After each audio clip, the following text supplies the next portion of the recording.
नमस्कार दोस्तों। जैसा कि आपको पता है हम हिमाचल प्रदेश के 12 डिस्ट्रिक्ट के बारे में डिस्कस कर रहे हैं। तो जो आज का जो हमारा डिस्ट्रिक्ट रहेगा वो किन्नौर डिस्ट्रिक्ट रहेगा। तो दोस्तों चलिए शुरू करते हैं।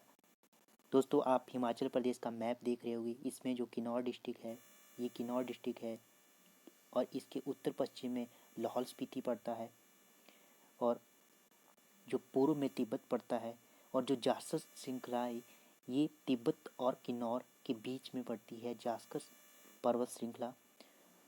और दोस्तों जो दक्षिण में उत्तराखंड पड़ता है किन्नौर के और दक्षिण पश्चिम में शिमला पड़ता है और पश्चिम में कुल्लू पड़ता है किन्नौर के।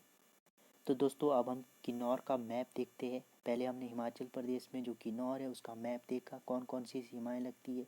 अब हम किन्नौर का मैप देखते हैं, उसके ऊपर जो किन्नौर के जो मैप में महत्वपूर्ण बिंदु है, कौन कौन से शहर है उनके ऊपर एक बार नज़र मारते हैं। उसके ऊपर हम बाद में जाके इनके ऊपर डिस्कस करेंगे। जैसे रूपा घाटी किन्नौर में है और दोस्तों ये हमने देखा तिब्बत है, ये उत्तराखंड है, दक्षिण में लाहौल स्पीति है और दोस्तों यहाँ पर ही ये है पुहू, यहाँ पर ये गोम्पा है। गोम्पा क्या होता है? तो दोस्तों गोम्पा एक शांत स्थल होता है। इसका जो परिभाषा है ये एक शांत स्थल होता है, इसको कहा जाता है गोम्पा। ये है किन्नौर का मैप दोस्तों। यहाँ पर बसप्पा घाटी है और ब्यास सतलुज नदी इसमें बहती है। उसके बाद दोस्तों ये किन्नौर का मैप है, आप देख रहे होंगे। इसमें जो राष्ट्रीय राजमार्ग है ये राष्ट्रीय राजमार्ग NH-22 है और नाको झील यहाँ पर पड़ती है और एक और सोरंग झील यहाँ पर पड़ती है। और दोस्तों कल्पा यहाँ पर पड़ता है, रूपी यहाँ पर पड़ता है और दोस्तों जो करछम का क्षेत्र है ये भी किन्नौर में पड़ता है। अब हम देखते हैं दोस्तों इसके जो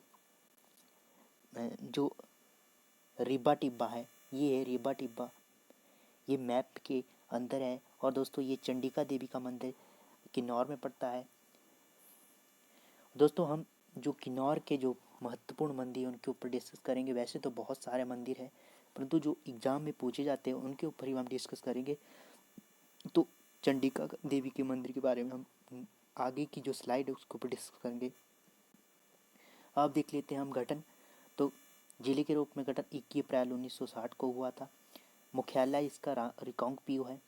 जनसंख्या घनत्व 2011 की जनगणना के अनुसार 13 है और दोस्तों साक्षरता दर इसकी 80% है 2011 की जनगणना के अनुसार। दोस्तों कुल क्षेत्रफल इसका 6401 है वर्ग किलोमीटर है और इसका जो हिमाचल प्रदेश में कितना प्रतिशत है तो 11.50% इसका हिमाचल प्रदेश में क्षेत्रफल है।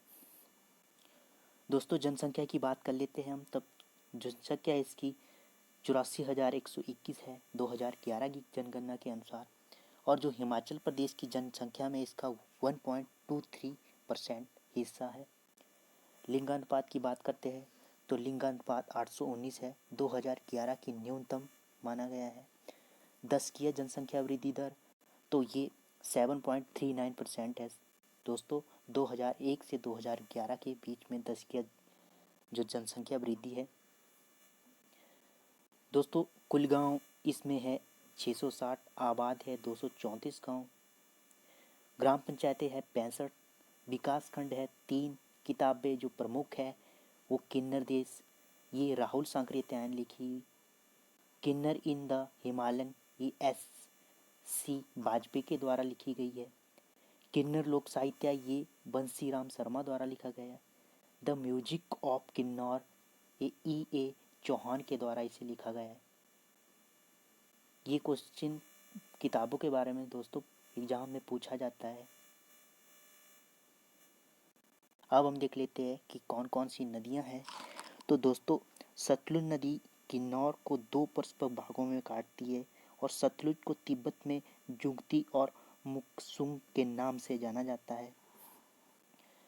रोपा नदी सियासू के पास सतलुज में मिलती है दोस्तों और जो कसांग, तेती, युवाल, मोलन ये सतलुज की सहायक नदियां हैं।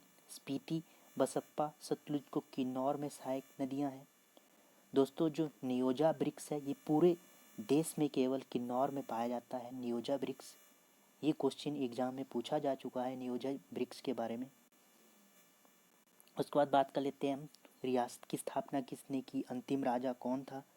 और बुसहैर का ही हिस्सा थी किन्नौर, जो वर्तमान में किन्नौर है। तो रियासत की स्थापना किसने की, तो प्रद्युम्न ने की थी। उसने जो राजधानी थी वो कामरू में बनाई इसकी राजधानी। अंतिम राजा इसका पदम सिंह था। तो पदम सिंह था, इन्हीं के पुत्र थे वीरभद्र सिंह, जैसा कि आप फोटो में देख रहे होंगे। दोस्तों जो राजा पदम सिंह के पुत्र वीरभद्र सिंह थे ये 6 बार हिमाचल प्रदेश के सीएम बने, मुख्यमंत्री बने। और ये कौन सी पीढ़ी के, तो 131वीं पीढ़ी के थे वीरभद्र सिंह, जो वर्तमान किन्नौर प्राचीन रियासत बुसहैर का हिस्सा था। जो वर्तमान किन्नौर ये प्राचीन बुसहैर रियासत का हिस्सा था। बुसहैर रियासत के केहरी सिंह थे दोस्तों। अब हम देख लेते हैं दोस्तों जो प्रमुख झीलें हैं, लेक्स है। तो दोस्तों नाको झील ये हरांग घाटी में स्थित है। हरांग घाटी में स्थित है। इसकी ऊंचाई है 3662 मीटर की। और इसी के किनारे जो लेगांग मंदिर है दोस्तों, ये देख रहे होगे आप नाको झील, ये है नाको झील। उसके बाद दोस्तों सोरंग झील है। तो सोरंग झील भी नाको झील के ही जैसी है, ये भी किन्नौर में पड़ती है। उसका दोस्तों जो झरने हैं, जलप्रपात या चश्मे, तो टापरी है, ये गर्म पानी का झरना है। अब देख लेते हैं हम दोस्तों जो मंदिर है प्रमुख। तो मंदिरों में सबसे पहले उषा देवी का मंदिर है, ये निचार में स्थित है, किन्नौर में ही पड़ता है निचार। उसके बाद चंडिका देवी, ये हमने मैप में ही देखा, तो चंडिका देवी का मंदिर है। दोस्तों जो चंडिका देवी के मंदिर से संबंधित जो मेला है वो डकेरनी मेला है, ये दूसरा प्रमुख मेला है। ये प्रतिवर्ष सावन मास में लगता है, आयोजित होता है। तो ये चंडिका देवी का आप मंदिर देख रहे होगे दोस्तों। अब हम बात कर लेते हैं पूहो गोम्पा, तो हमने मैप में देखा था पूहो गोम्पा। और उसके बाद चितकुल देवी, ये सबसे सुंदर जो चोटी है ये चितकुल देवी है। तो यहीं पर चितकुल देवी का मंदिर है। उसके बाद दोस्तों ये उषा देवी का मंदिर है जो निचार में है। उसके बाद नागम्या गोम्पा किन्नौर में, कानन गोम्पा किन्नौर में है, नाको गोम्पा भी किन्नौर में है। उसके बाद देख लेते हैं त्यौहार। तो दोस्तों त्यौहार में सबसे पहले लोसर उत्सव है, ये नव वर्ष के आगमन में मनाया जाता है, लगता है। पुलेचर उत्सव है, ये जिला स्तरीय मेला यहाँ पर आयोजित होता है और सितंबर के महीने में इसको आयोजित किया जाता है। उसके बाद छतरैल त्यौहार है, ये एग्ज़ाम में पूछा जा चुका है। ये त्यौहार 4 गांव के चैत्र माह में मनाया जाता है। उसके बाद दाखरेनी त्यौहार है, ये सावन के महीने में मनाया जाता है दोस्तों। तोसीम त्यौहार है, ये त्यौहार अविवाहित पुरुषों के द्वारा इसको मनाया जाता है। इसमें स्थानीय शराब धाती का सेवन किया जाता है। दोस्तों ये पूछा जाता है कि धाती किस से संबंधित है, तो जो धाती है ये शराब से संबंधित है। इसके बाद यहाँ के प्रमुख और त्यौहार है, फागुली है, साजो है, जागरो है, खेपा है, छांगो है। उसके बाद सेसुल है और इरनटंग है। इरनटंग यहाँ का त्यौहार है। अब देख लेते हैं हम लोक नृत्य कौन कौन से है किन्नौर में। लोक नृत्य, तो लोक नृत्य राक्षस नृत्य है, छंब है, कयांग है, वाक्यांग है, वयांगचू है, जातरू है, कयांग है और जापरी है। यहाँ के प्रमुख लोक नृत्य है। तो राक्षस का एग्जाम में पूछा जा चुका है, छंब पूछा जा चुका है। अब हम बात कर लेते हैं कि जो घाटियाँ हैं वैलीज है कौन कौन सी है। तो दोस्तों ये आप देख रहे होगे पिक, तो ये चितकुल है जो सांगला घाटी के नाम से भी जानी जाती है। ये दोस्तों सबसे सुंदर घाटी है, किन्नौर की सबसे सुंदर घाटी मानी गई है। उसके बाद सतलुज घाटी है, ये किन्नौर में सबसे बड़ी घाटी है। रोपा घाटी है, ये किन्नौर जिले का अंतिम गांव है। ये पूछा जा चुका है कि रोपा घाटी किन्नौर में है। ये पूछा जा चुका है एग्जाम में क्वेश्चन। यह गांव सेब, अखरोट, खुमानी, बादाम आदि के लिए प्रसिद्ध है। ये अंतिम गांव रोपा गांव भी कहा जाता है इसे। हांगर घाटी किन्नौर में है। और सबसे ऊंचा गांव छितकुल है, जो जहाँ पर छितकुल देवी का मंदिर भी है, और सबसे सुंदर घाटी भी छितकुल ही है। अब हम परियोजनाएं के बारे में देख लेते हैं दोस्तों। तो संजय जल विद्युत परियोजना, ये 120 मेगावाट की परियोजना है। ये भाभा खंड सतलुज की सहायक नदी पर स्थित है और 1999 में इसे बनाया गया था। एशिया की प्रथम भूमिगत जल विद्युत परियोजना, इसको हमने दोस्तों नदियों में भी डिस्कस किया था। अब हम देख लेते हैं बसप्पा परियोजना। ये 300 मेगावाट की परियोजना है। सतलुज की सहायक नदी बसप्पा नदी पर ये बनी हुई है। उसके बाद जो नाथप्पा जाखड़ी परियोजना है, ये 1500 मेगावाट की परियोजना है। केंद्र राज्य की संयुक्त परियोजना है। केंद्र और राज्य के द्वारा इसे बनाया गया है, जिसे सतलुज जल विद्युत निगम की लिमिटेड के द्वारा बनाया गया है। सौंगडोंग परियोजना है दोस्तों, तो ये 402 मेगावाट की परियोजना है। किन्नौर में है। सतलुज नदी पर इस परियोजना का निर्माणाधीन हुआ है। टिडोंग परियोजना है दोस्तों, तो ये 100 मेगावाट की परियोजना है। किन्नौर में सतलुज नदी पर यह परियोजना है। उसके बाद दोस्तों खाप परियोजना है। ये किन्नौर में 1020 मेगावाट की परियोजना है। ये सतलुज नदी के ऊपर बनी है दोस्तों। उसके बाद जांगी थोपन परियोजना है। ये 660 मेगावाट की है। किन्नौर में है। सतलुज नदी पर इस परियोजना का निर्माणाधीन हुआ है। उसके बाद देख लेते हैं हम जो पर्वत श्रृंखला है दोस्तों। तो सीला पर्वत श्रृंखला है। 7025 मीटर की ऊंचाई पर हिमाचल की सबसे बड़ी पर्वत श्रृंखला मानी गई है सीला पर्वत श्रृंखला। लियो पारजिल पर्वत श्रृंखला है दोस्तों। ये 6791 मीटर के ऊपर ऊंचाई के ऊपर है। हिमालय के पश्चिम हिमालय क्षेत्र में जास्कर रेंज के दक्षिण छोर में स्थित है लियो पारजिल। सिपकी पर्वत श्रृंखला है दोस्तों। 6608 मीटर की ऊंचाई पर स्थित है। किन्नर कैलाश पर्वत श्रृंखला है। ये 6500 मीटर की ऊंचाई पर स्थित है। ग्रेनाइट पीक है दोस्तों, ये 6585 मीटर की ऊंचाई पर स्थित है। उसके बाद देख लेते हैं जो प्रमुख तथ्य है दोस्तों। तो चीनी यात्री जो थे, ये 1895 में चीनी तहसील 1895 में गठित की गई। किन्नौर का मुख्यालय था। ये लॉर्ड डलहौजी का पसंदीदा निवास माना गया। यहाँ पे लॉर्ड डलहौजी ने चीनी में रहते हुए हिंदुस्तान तिब्बत सड़क का निर्माण करवाया था। तो हिंदुस्तान सड़क का निर्माण किसने करवाया था? तो लॉर्ड डलहौजी के समय में ही बहुत से सड़कों का निर्माण हुआ था। उसके बाद दोस्तों कल्पा में रिकांगपिओ से पहले किन्नौर का मुख्यालय था। तो कल्पा था जो ये किन्नौर, यहाँ पर कल्पा रिकांगपिओ में किन्नौर का मुख्यालय था पहले के समय में। छितकुल है बसप्पा घाटी का अंतिम गांव है दोस्तों। कामरू में है। ये बसोर रियासत की प्राचीन राजधानी कामरू में स्थित थी। यहाँ 5 मंजिला शाही दुर्ग कामाख्या देवी का मंदिर स्थित है। उसके बाद दोस्तों किन्नौर के कड़छम में भेड़ प्रजनन केंद्र है। किन्नौर में 1890 में पहला प्राइमरी स्कूल चीनी खोला गया।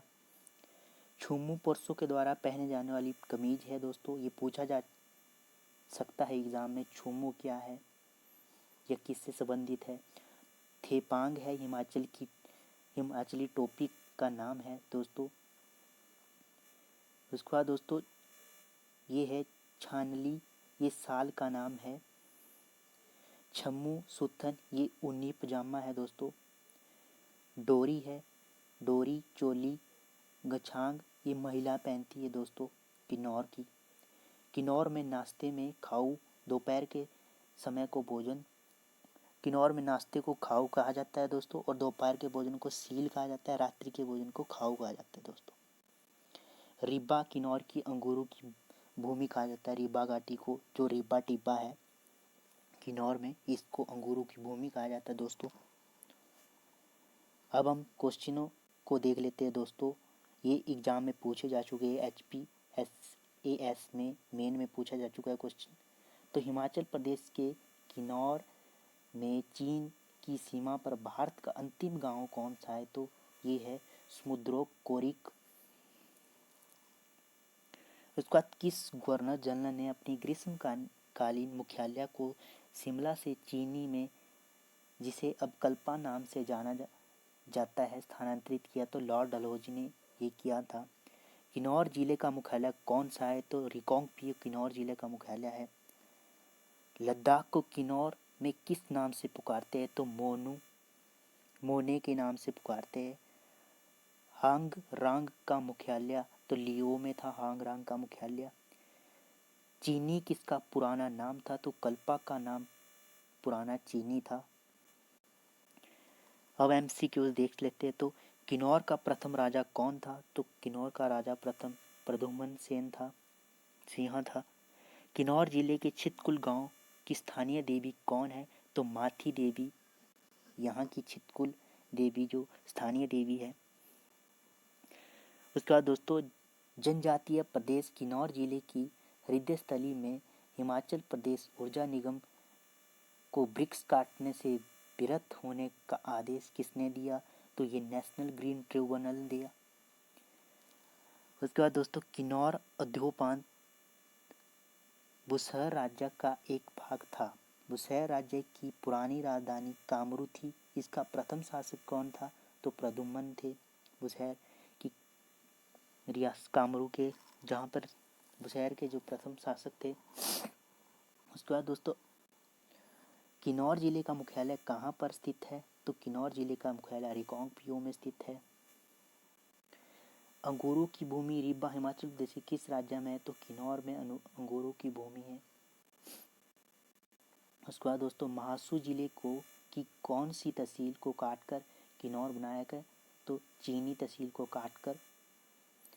किन्नौर जिला किस लोकसभा क्षेत्र के अंतर्गत आता है? तो ये मंडी लोकसभा क्षेत्र के अंतर्गत आता है दोस्तों। तिब्बती किन्नौर को किस नाम से पुकारते हैं? तो खूनू के नाम से पुकारते हैं। तिब्बती लद्दाखी लड़ाई में केरी सिंह ने किसका साथ दिया? तो दोस्तों तिब्बतियों का साथ दिया।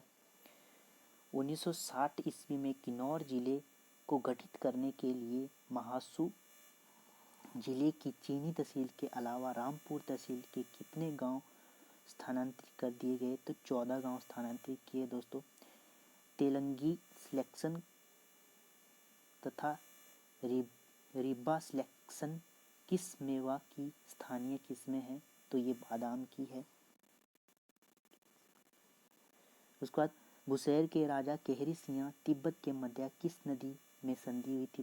बुसहर के राजा और केहरी सिंह के बीच में, तो ये 17वीं शताब्दी में संधि हुई थी दोस्तों। तो धन्यवाद दोस्तों। अगर आपको वीडियो अच्छी लगी हो तो लाइक करना।